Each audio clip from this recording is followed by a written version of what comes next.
Today I'm going to create a beauty image with super saturated colors. Plus, I'll share the steps I take to achieve the best and most accurate color results.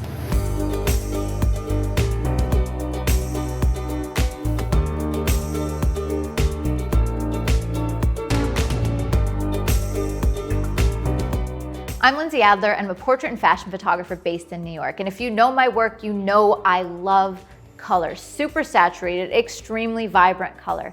And fellow photographers ask me all the time if I'm doing anything special to make the colors look so rich. Well, first and foremost, my use of color begins in the planning stages of my shoot. How does color tell my story? How can I use all of the colors in the scene to create pleasing color harmonies? I consider the color of the light, the color of the background, the color of the makeup, the color of the styling. All of these have to work together for a successful image. Every color, every hue is on purpose. And I think too many people think of color as an afterthought, but for me, it's one of the most utilized tools in my photographic toolkit. So today my concept is to create a beauty image all about cool, analogous colors. And that means the colors I'm using are next to each other on the color wheel, which this creates a very calming effect. I've selected a purple headpiece from designer Lori Sun, and this is the focal point of the shoot. So all of the colors in the frame, including the makeup, the background, the gels, they're all going to be in the blue and purple hue range. Now there is, of course, a more technical side of successful color. Now first and foremost, I always shoot raw 100% of the time, and this provides me with the most color information possible, and it gives me flexibility in editing. In my raw processing, I aim to get the colors as close as possible before I pop over to Photoshop. So for example, I set up the lighting and I'm shooting tethered, and I use an X-Rite ColorChecker Passport 2.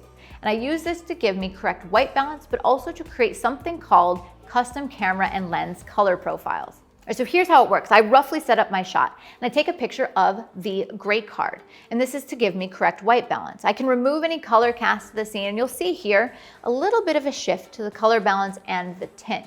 For the most part, I find that when I shoot a flash white balance with my ProPhoto strobes, the change in the white balance is pretty minimal. The other power of the ColorChecker Passport is in creating custom color profiles. So when you shoot the ColorChecker Passport, you can create a camera and lens profile using a plugin. And you're making sure that each and every color is perfectly and accurately represented. And this is true whether you're using Lightroom, Capture One, or other processors like On1 Photo Raw 2020 or Luminar as your raw processor. What you do is you create a new profile depending on the camera and lens combination you're using. And for this shoot, I'm primarily using a Canon 24-70 and a Canon 24-105. So I go ahead and I create a custom color profile for my lens and camera combo. Notice how when I apply the profile, the blues and purples in the frame, they shift. They become more saturated, they become more accurate.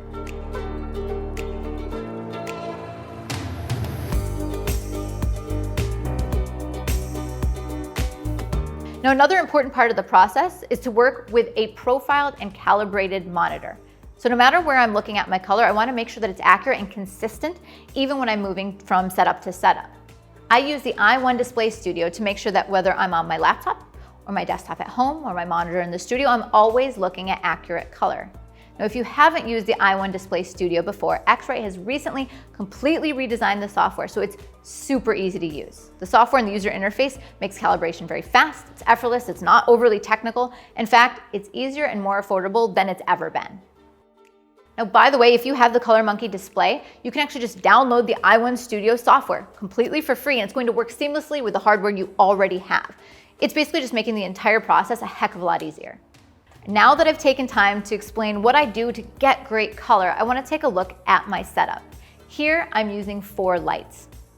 My main light, I've used a 5-degree grid, and this creates a tight area of illumination on the face. Next, I've lit the background with a zoom reflector and a purple gel. And what this does, it helps unite the color of the headpiece with the background. I like this look, but as I'm looking at the headpiece, I think it needs a little bit more separation from the background. So I've added an additional light, our 3rd light, with a grid.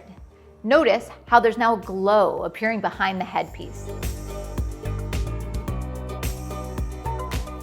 And last but not least, I've added a 4th light in order to emphasize the analogous color palette even more. What I've done is I've added a blue color to the shadows in front of the subject by using a zoom reflector and a blue gel. During this entire shoot, I'm shooting tethered. So the images are coming into the computer and I'm using custom color profiles and I'm making subtle tweaks throughout the entire process, sometimes to the white balance, maybe sometimes to the saturation. And this is helping me to better visualize the end result of my shoot. So here you can see the image straight out of camera. Now you can see the subtle changes achieved by adding a custom color profile. As you can see, beautiful saturated color, it isn't achieved at just any one part of the process. It's a combination of your concept, your calibration, your capture, and your post-processing. If you want to see the tools used in this video, check out the links below or visit xritephoto.com. If you've enjoyed the video, feel free to give it a like and subscribe. See you next time.